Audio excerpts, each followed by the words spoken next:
Pleased to point out that we're the government that's phasing out coal. Oh, and he's actually look at that smug dickhead. I don't know what else to call him. I mean, tell him, Glenn, about the coal, man, and what does it mean? By the way, China just built what, like 10 new coal plants? For every one that we get rid of here in North America, they build 10, 11. And that's just in China, never mind third world countries who want to come up to speed. We're a growing country. That's a good thing. Every other... What do you think she's going to say? Growing how? Like how they go? We growing debt? What are we growing? What are we growing in this country? Oh, no, we're growing our LGBTQ community. Speaking about Ukrainian refugees, they're leaving their war-torn country. They're coming here. A lot of them are saying, we're not staying. Back to Ukraine. We're going back. It's too expensive. What a nutty place to live, this Canada.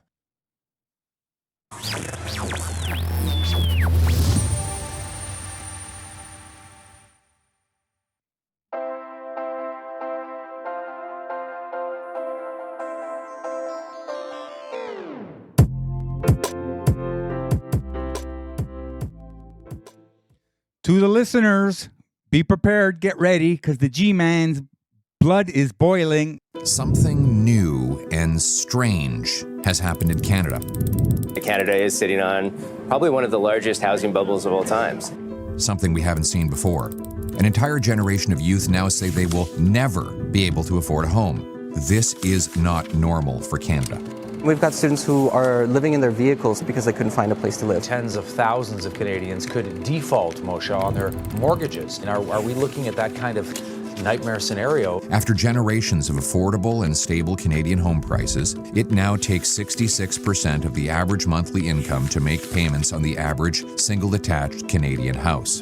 Given that most of the remaining 34% of the family paycheck is taken up by taxes, there's literally nothing left for food and recreation. And that all assumes that you have enough for a down payment to get the mortgage in the first place. Saving up for that down payment in Toronto now takes an average of 25 years. Not long ago, you paid off a mortgage in that time. So young people must rent, but rent has doubled in the last 8 years. Newlyweds now pay $1,000 per month to rent a single room in a townhouse that they share with two other couples. 35-year-olds live in their parents' basements. Rents are so high in Toronto that students live in homeless shelters. Others sleep in their cars or even under bridges just to afford to go to university. One grandmother posted signs on hydro poles trying to find a place to live. Middle-class people. Welcome to the show, brothers and sisters, and welcome to Agenda 2030, playing out here directly in Canada, where you own nothing and you'll love it, and that's the only way of life you know. Thus, 15-minute cities. I don't know how they're going to segue from you not being able to afford mortgage or rent even, and how are you going to be pigeonholed into the small room? I mean, you all watched all those sci-fi utopia movies, and the people that lived in the sci-fi utopia movies, housing, it looked just a little prison-like shack, and where you had like sort of studios set up, and everything's leading to that. Again, predictive programming, or we don't agree with that stuff. Glenn, I know your blood is boiling. Yeah, I wonder how much they're charging all those people to live in the tents in the tent cities, because the cost of having a roof over your head has gone up exponentially with this World Economic Forum, Justinflation Trudeau, with his sidekick here, the Miss Chrystia Cookie Monster Freeland. It's just one horrible shit show after another, and Canadians, we're starting to pay for this. You can talk to the average person. I have a friend of us who trains in the gym with us, and he's a taxi driver. And he, when you want to know what's going on in society, have a conversation with a taxi driver, because he's just the ear for everybody, right? Mm-hmm. And so people get into the cab and they tell them everything, what's wrong, they can't afford anything anymore. Cost of living is up. It's one shit show after another, created by this World Economic Forum puppet over the last 8 years, Mr. Justinflation Trudeau. And when we had Maxime Bernier on the show, which was a great show, by the way, And he said, we don't have a housing problem, we have an immigration problem. Now we have the most amount of immigration ever being allowed into the country, and this is the ones that we know of. We're supposed to be approaching 40 million people now in Canada. I bet we're a lot over that, because this is just the ones that we know of. What about the people who come in? They say they're going to leave, and they end up not leaving. You know, in the States, they have a big border problem with Mexico. Mexico's south border of Mexico is Guatemala. Guatemalans don't allow Mexicans to come in because they say those people are crazy. But you get in South America, Central America, and many other countries in the world where they're emptying their jails because it costs too much money to keep these prisoners. They give them a ticket, a plane ticket, to fly over to Mexico, and with the idea of infiltrating through the border and coming into United States and through Canada. Oh, that's how actually a lot of Russians and Ukrainians come in. We're actually going to have a show. I sign up with the guest. We're flying her in from Mexico to comment specifically on that. That's coming in the next 2 weeks. Speaking about Ukrainian refugees, they're leaving their war-torn country. They're coming here. A lot of them are saying, we're not going staying back to Ukraine. We're going back. It's too expensive. What a nutty place to live, this Canada. Yeah, and this. And by the way, you know, the Ukraine, compare it to Russia in contrast with all the LGBTQ stuff. Even they say here it's way too excessive here for what it is. Here, this is how I found out about this show. You know, the documentary that Pierre Poilievre released already got some 4 million plus viewers, and the way I found out, I heard the legacy media talking about, you know, the way they discredit this video. They're saying that, well, a lot of this information is correct, but it's not properly sourced. And then they say, like, you shouldn't listen to Pierre Poilievre because he's, you know, he's a pollster, he's a populist, he's more of a documentary maker. He's not a politician. As a matter of fact, he is LeBron James of politicians. He's never done anything but politics. He went straight into politics from his early years, right? I don't think he ever held a job. And that's the biggest argument against, like, his intentions, like what you always say, like, in terms of Justin Trudeau, he never held any kind of position. But Pierre Poilievre, sounds, at least he brings the information to the table where sounds, I don't know, Glenn, did you see Chrystia Freeland? Go ahead. Freeland? No, Yeah. but, you know, we shouldn't listen to Pierre Poilievre. By the way, if there was an election held today, the polls just came out earlier in the week, he would win by a landslide. Okay, the Conservatives would win by a landslide. Trudeau's Liberals are actually polling equal with the NDP. So you have the Socialist Party of Canada with the Communist Party of Canada together polling, you know, even if you join them at 20% each, they would not even come close to the Conservatives. You know, Champ, I would love to see Pierre Poilievre give an olive branch to Mr. Maxime Bernier and saying, you know what? Like the rest of the countries in the world, we want to go more right-wing. We want to expose the truth of what's been going on. We believe that the Conservative Party could use a man like Maxime Bernier in the party, you know, and work together towards a common cause that's actually best for Canadians. This is why we like the name Maxime Bernier, the chief of the People's Party of Canada, not the globalist parties of Canada. No, for the actual Canadians themselves. But he may not take it. My sense, he may not take it. Oh, I'd like to chair that meeting. I would put them together. We would hash out. They would get together. Okay, so Chrystia Freeland had this to say when she was confronted. It's like, did you see this, documentary, and what do you think about it? Here's the video. I'm wondering, why do you think Mr. Poilievre's housing message is resonating over your government's message? I'm not going to agree with the premise of your question, obviously. But let me just say this. Housing is a key. Obviously, Glenn. Obviously, like, you know. Listening to her, you would think the people watching, the viewers, were all watching Sesame Street and Romper Room. The way she talks, how could you be the finance minister of Canada and talk like you're talking to a bunch of 9-year-old children? Well, she doesn't, even her voice, even her voices. I mean, I'm not, everybody has a different voice, but even her voice, I can respect it. Issue for Canadians. We get that. And we understand, we talk about the cost of living challenge. Groceries are part of it, but at the end of the day, housing is such a big part of it. If people have a home that they can afford, that is a secure and safe place to live, everything else in their life works. So we completely understand that this is a challenge for Canadians. And our message to Canadians is we are there to speak to the challenge and to act on the challenge. They created the It challenge. is a really steep hill for us to climb as a country. You And created that it's a steep steep hill hill. for us to climb, partly because, as Sean was saying in his opening remarks, this is not a challenge that started yesterday. It started 8 years ago. I would wish she would say, okay, we're going to step down so we'll address the problem, because she works better as being one of the organizers in Switzerland every year for the World Economic Forum.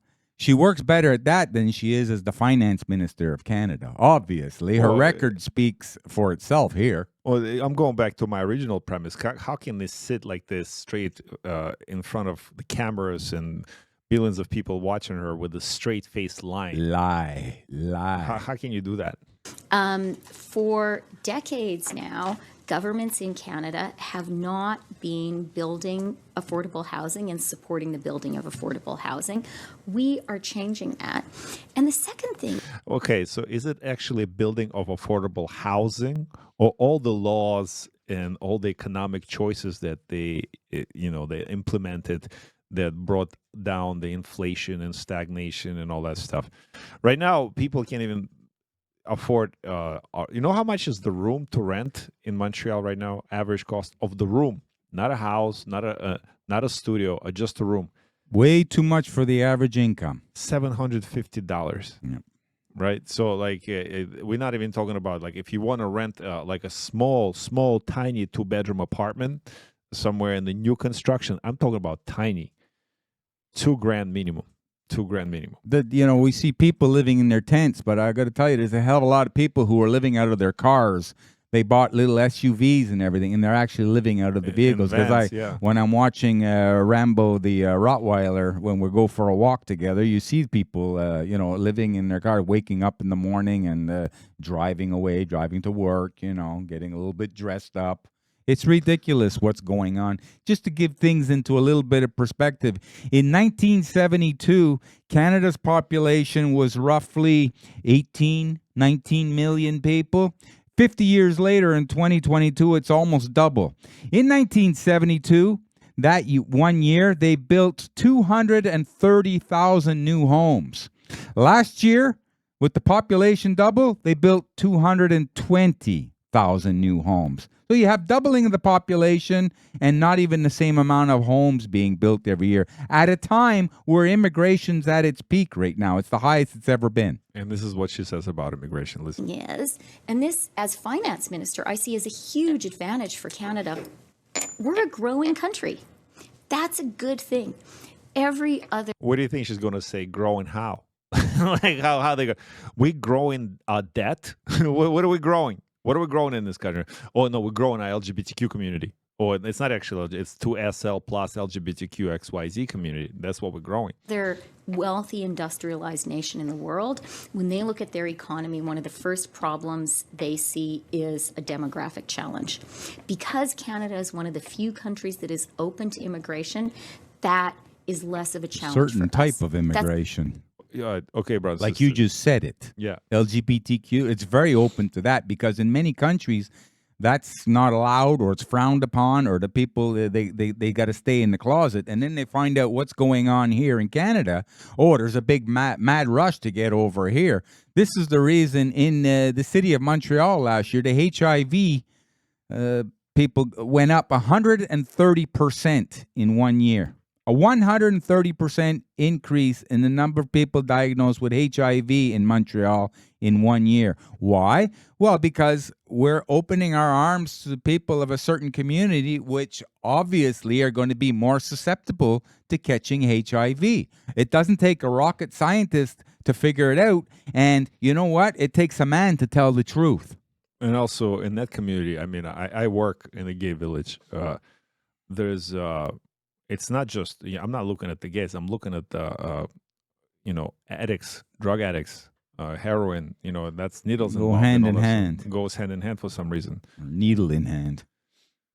Let's keep watching. That's a great thing, but a growing country needs to build more homes. And that's why we have policies that are about supply, supply, supply. And we have been going at it aggressively. Let's look at what we've done just this fall alone. Lifting the GST on purpose-built rental, which, by the way, the Conservative... Okay, so she's not mentioning the carbon tax, right, that affects everybody. She's not mentioning the increased cost. Like you can no longer bring a Mexican from Mexico for 6 months to build a house. You can't even afford them because there's not enough to spare at the end. And the idea is she's banking on immigration. Like Maxime said, we don't have a housing problem. We have immigration problem, embedded immigration problem. Well, let's say let's say we're not talking about Ukrainians. Let's say we're not talking about Middle East. Let's talk about Chinese. Who comes here from China? Wealthy people. There's a lot of millionaires per capita in China, right? Yeah, Vancouver, right? It's the money laundering capital of North America. They'll come and they'll buy up all the real estate properties with hundreds of thousands of dollars, sometimes over the asking price. And then they'll sit on it, they'll live in it, and or they rent it out and everything else. They don't really need to sell it or do anything with it. But the Canadians cannot afford to buy houses at those prices. No, the cost of living has went up. They devalued the currency that quickly that the cost of living is going up way too quick. And you have the government, the public sector who are unionized, big one here in the province of Quebec, 470,000.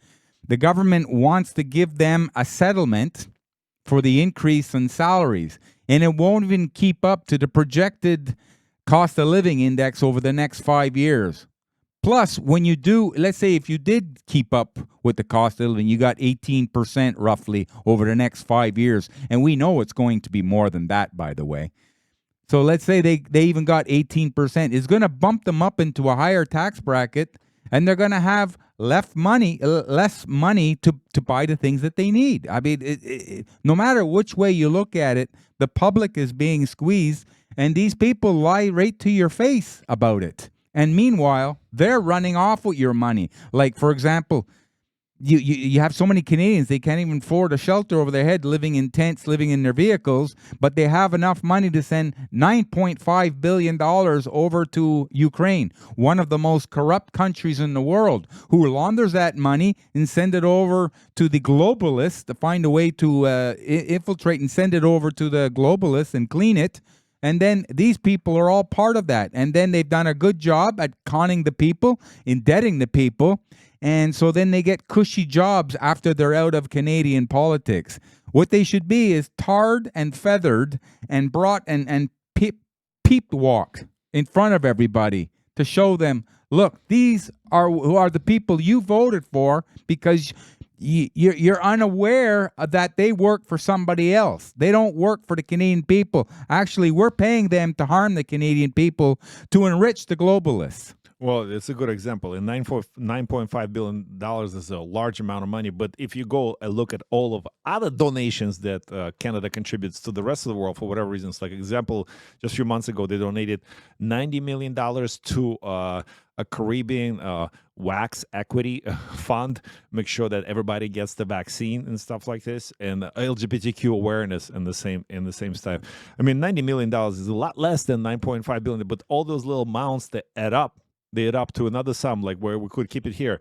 Like we cannot help anybody unless we can help ourselves. Right. And if Canada is not self-sustainable and we are not rich in ourselves, then we're not in a position to help anybody else. Help yourself first. And right now, Canada needs to help itself first, but not with those people in charge. I mean, she's a crackhead, and I'll show you the video in a second, and you guys all seen this, but let's keep... and being controlled by a puppet government like this and creating inflation that we've probably haven't seen since the 1970s, just in the last year, bankruptcies in Canada have increased anywhere between 34 and 37%. That's so far in 2023 compared to 2022. What's 2024 going to look like? 60% of the restaurants in Canada are cash flowing negative. They're losing money just providing their service and their food. And that's not just restaurants. A lot of businesses are doing that. Conservatives are opposed to doing, astonishingly.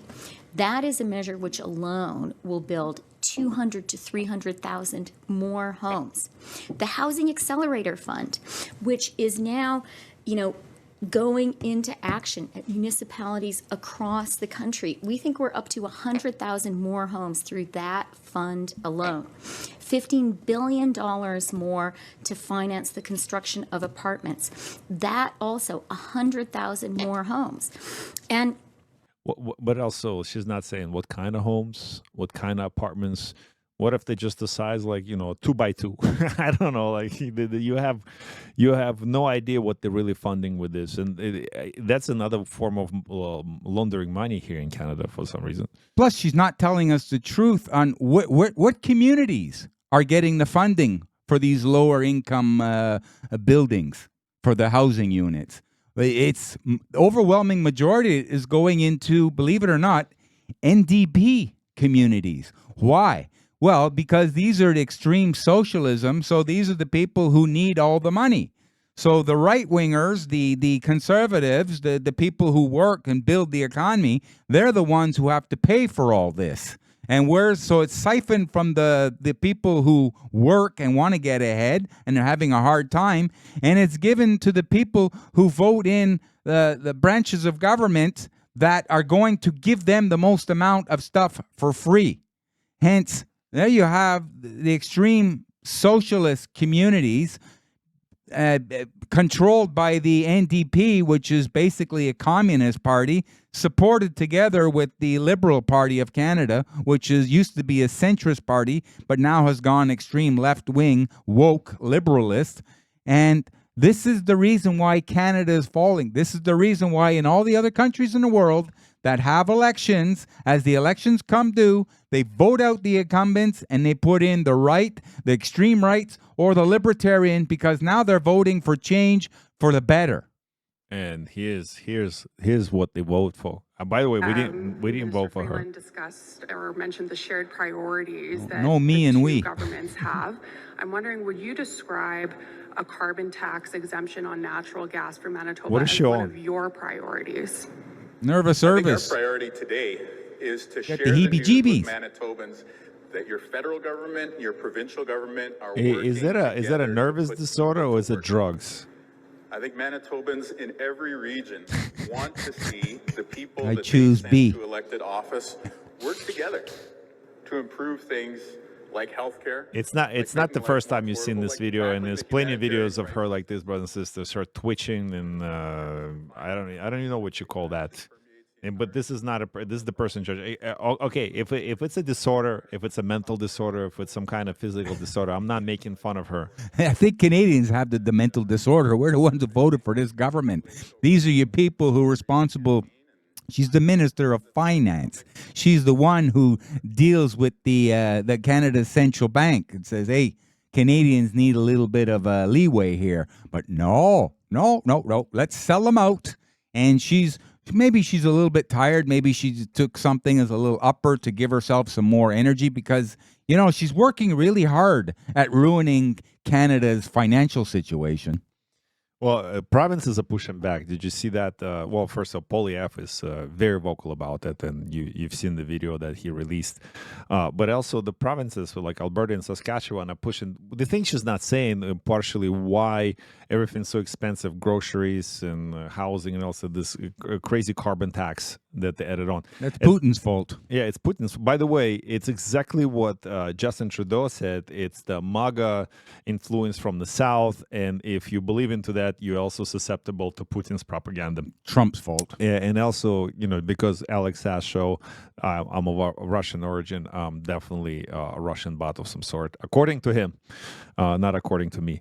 Now, the provinces are pushing back. They're saying they're not. I don't have that video in front of me, but Justin has been asked the question, like, how do you feel about Alberta and Saskatchewan saying they're not going to participate in all this carbon tax garbage? And he said, well, we're the country of law, and law needs to be respected and all this other stuff. And here's, we have some videos regarding that. First of all, do you know that Justin Trudeau claims he's going to save Christmas? Does he even believe in God? I mean, Christmas is a religious holiday, right? So I mean, it also a secular holiday in terms of gifts giving and malls and shopping and sales and all that stuff. But here, let's watch this video. Leader of the opposition. Let me be the first of the season to wish everybody a Merry Christmas.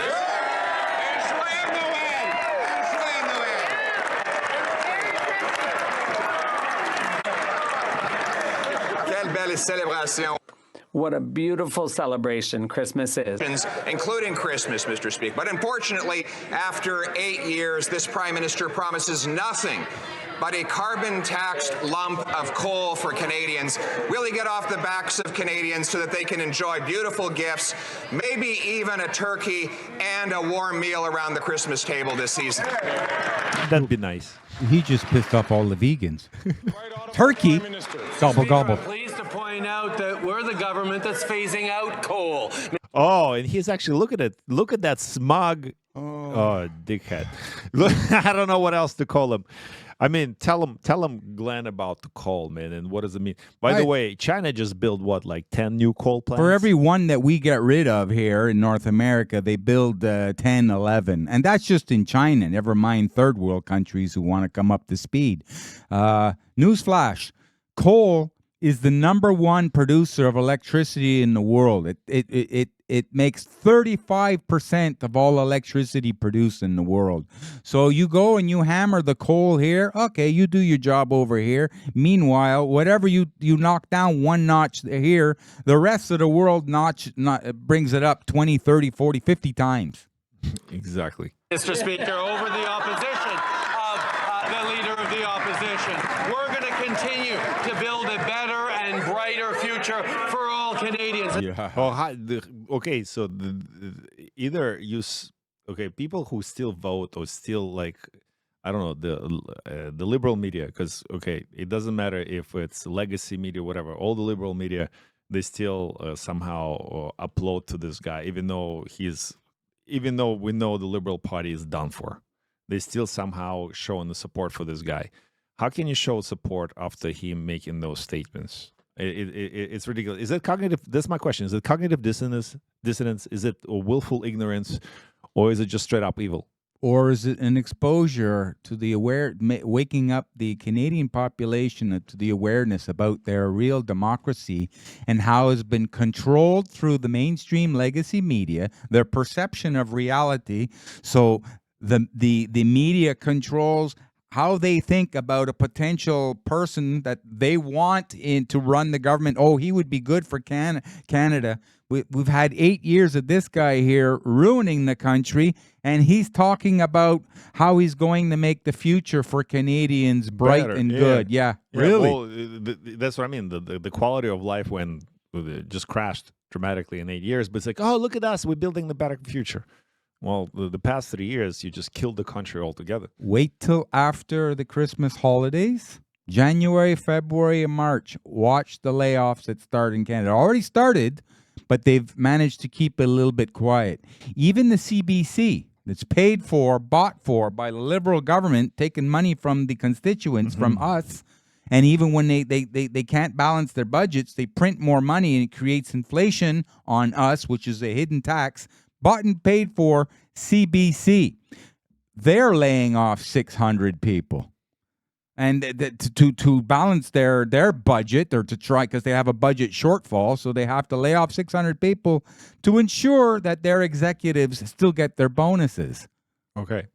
And that includes Have fighting not. against climate change so we can ensure that we keep a stronger future for Canadian children to be able to go sledding, but also so that we can make sure that they have better jobs. How can they go sledding in 15-minute cities if you, like, let's say if you live in Montreal, okay, maybe you can make it to Mount Royal somehow, but you won't be able to make it to, what about them, Saint-Sever and Laurentians, because it's outside of your 15-minute city community. So no, you are killing the children's future. Yeah, go sledding into the emergency rooms. Of the Conservative Party of Canada is putting future white Christmases at risk, and that's why on this side of the house we stand for Christmas. What? Boy. Well, if I would have went to that show, I would have booed him and throw a couple shoes at him. I don't know, or rotten apples. This was some horrible performing on. And look at that smug face. And again, I don't know how he can stand there with a straight face. And does he even? I don't. Does he believe in his own bullshit at this point? He's been a narcissist for so long that he no longer has to pretend. He's a sociopath. He no longer has to pretend. But people are pushing back. And when people call him out on the lie, they're being reprimanded. Glenn, did you see this? The Honourable Member for Battle River Crowfoot. Mr. Speaker, I know for a fact that farmers are asking that minister to axe the carbon tax. That PM promised that the Senate would be independent, but the action... So this is Damien Kurek. He's Battle River, Crawford, Alberta representative in the House. This past week proved that is a complete farce. We know he bullied his senators. The PM himself was on the phone over the weekend telling them they had to gut Bill C-234. The Prime Minister lied, and his minions continue to lie about... Ooh, using big words in the House here. He lied. He lied. You're not allowed to say that. By the way, who's the speaker? Interim speaker. And he's like a deputy speaker. Chrystia, because what happened to the actual speaker, the black fella? He's supposed to be impartial, but the lad, he went to some type of provincial liberal thing. Wearing his garb, by the way. Showing his colors. Order.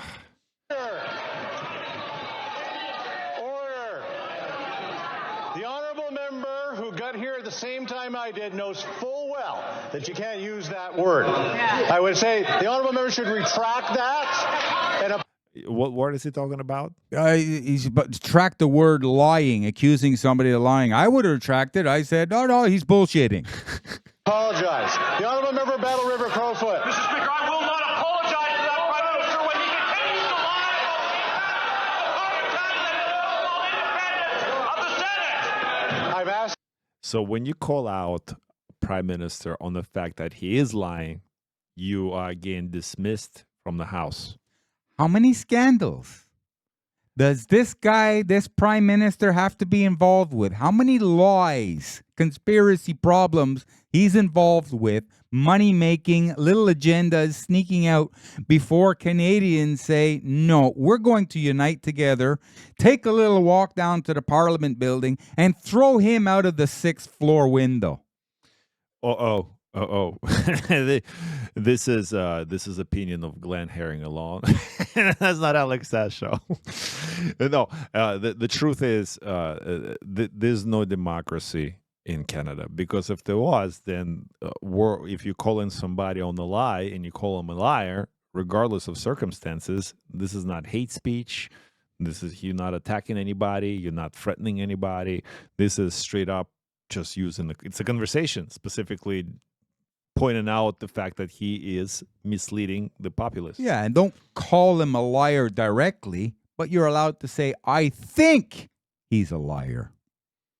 Yeah. See, you're not dealing with it straight face to face, like trying to say he's a liar, but I think He's so lying. the guy gets kicked Asking out. the honourable member to apologize for the second time and retract that word. 3 strikes the and you're honourable member out. knows full well you cannot use that word in this chamber. So this is the last opportunity. The honourable member of Battle River Crowfoot, will you be retracting that? It's the truth. It's the truth. I will not apologize to the Prime Minister, Mr. Speaker. Mr. Kurek, would you mind leaving us today?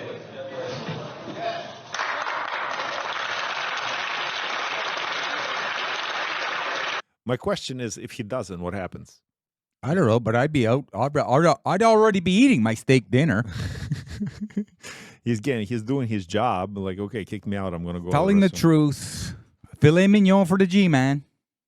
Glenn, what's the outlook for the economy? What is the solution? We know it's not the immigration, because we just showed the video of Chrystia Freeland boasting like, oh, we're the growing country. We're the only growing country. No, you're breeding immigration by the fourth, and we actually have to pay for immigration because we have to house them. So all those houses that you build, we got to put the immigrants in, not the Canadians. So it's not actually solves anything. And also the immigration that you bring in, it's not the skilled immigration that we need here, particularly. Matter of fact, because of Canada Central connection that we have here, we're aware of what Canada is bringing in terms of Canada. They bring in like blue-collar jobs. They bring in truckers. They bring in factory workers and all this other stuff, because a lot of them will come strictly for work, and then eventually they leave because they come in here to live in squalor. They face it. We know situations where like 10 people from Middle East or 10 people from Philippines will come and work as truck drivers for 10 years, but they'll live like 10 people to a house because that's the only way they can afford to do so. And they work day and night, and they'll make a little bit, and then guess what? They go back to Philippines. Well, yeah, or, Champ, it's always great to increase your population during an increasing economy. But if you look at Canada's GDP, their gross domestic product, in other words, the productivity of a country, and you divide that by the number of the population, number of inhabitants in Canada, your GDP per capita is actually going down, and it's already in a horrible position. So I don't know what this government is trying to say. Oh, my. Yeah, you just brought up sweetheart here. I don't know. Hey, look at that. He looks like a Christmas elf. I don't know what they're trying to say, what they're trying to cover it up. But Canada is going through an economic malaise that's going to last for a long time. And we're just on the way down. We haven't hit the trough yet. Do you think Canada's going to care about LGBTQ and pronouns issues and all that other stuff and trans issues in January of the next year, which is just a few weeks from now? 2024 is going to be something. We're going to have real problems, not imaginary problems. People are not going to be offended by little stupidities because they're just going to have a hard time getting along in the reality, the real economy, and trying to do what's best for themselves and their family in a real rough scenario. Here in the West, we're not used to this. We're not used to adversity. We look around the rest of the world, and we've been lucky to see, those poor people, they've had it rough. Yeah, that roughness is coming here. And now we're going to see how they're going to respond to it. You see, Champ, you learn a lot about a man's character during tough times. During easy times, everybody blends in, they conceal. Everything is great. Everything's easy. But when things get rough, watch the characters. You're going to see men folding like cheap suits everywhere. So Canada being destroyed intentionally, we agree on that here. There's no splitting hairs, and a lot of people are actually aware now that the West is being destroyed, and there's some kind of power shift and the financial shift or different financial sector. I don't know where it's going. Maybe Russia, maybe anything else. I don't know. Because Russia actually is $75 billion in surplus with its economy. The most sanctioned makes no sense at all. The most sanctioned country in the world currently, historically as well, and it's making surplus in its economy in terms of GDP. And now people no debt, zero debt, actually making money, And here in Canada, we're in the toilet. And what are they doing with this money? They're converting their rubles into gold. That's right. Question to you, and okay, I'm not a betting man. I don't bet. I don't gamble.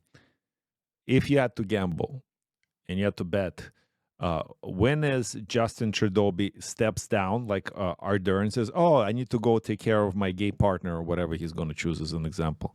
I just met my lover and whatever, and I have to spend more time with him. Or, he gets removed by force by his Liberal Party. When do you think the timeline? I would say February. I would say it's coming soon. It won't be, the election is supposed to be in 2025. There's no way that this party is going to last until then. Canadians are fed up with him. And to actually, if the NDP were to separate from the agreement that they have, that would trigger an election right away and it would be all over. So obviously, he's going to want to stay in as long as possible. But Canadians, the longer this group stays in, the rougher it's going to be for Canadians. You think it's rough now? Wait. If you allow this guy to stay in longer, you're going to see rough. Okay, so the second bet, who if he's going to step down or he's going to be replaced by somebody, because Liberals would want to stay in power to continue to promote the Agenda 2030, right? According to the World Economic Forum directions, to the overlords. So if he steps down, if he's being removed, etc., who is going to replace him from the Liberal Party?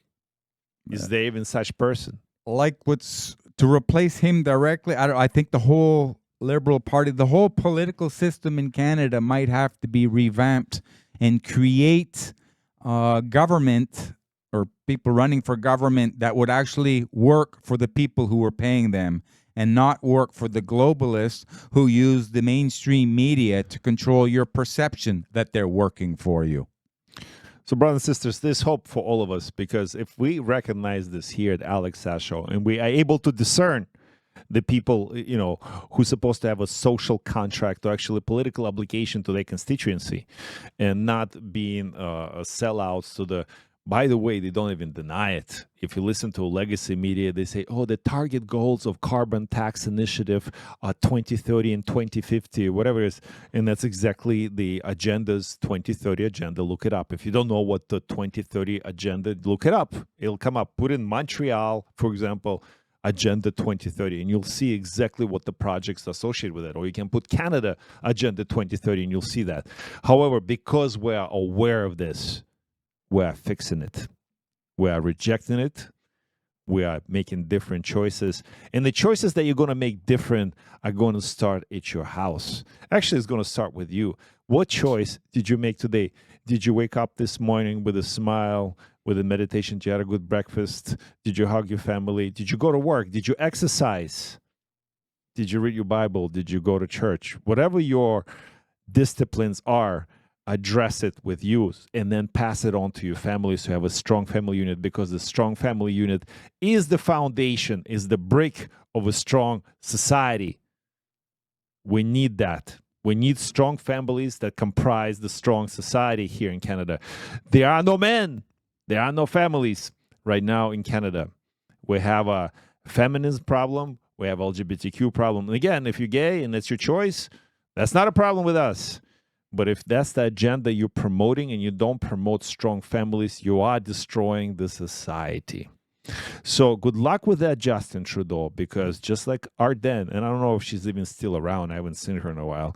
Good luck with that, Justin. Your wife has already left you and moved on to better things rather quickly.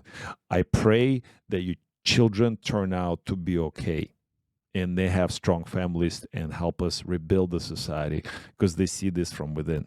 Glenn, any closing words before the closing show? G-Man wants to say, personally, I don't believe we have an LGBTQ problem or we don't have a feminist problem. What we have is a lack of masculinity problem. All that stuff would find its place where it's supposed to be if men were to be men. Now, the G-Man is an optimistic realist, believe it or not. And, the show seems to be a little bit negative about the realities because, hey, you don't like what you see, right? You can't take the truth. It's better to know the truth, deal with it. Now, the optimistic side of me knows that in 5 years from now, after we go through a little bit of hell, but 5 years from now, Canadians will be better off than they are today. Goodbye, Justin. Take care, brother. And that's a good way to close the show. Thank you, brothers and sisters. We'll see you in the next one.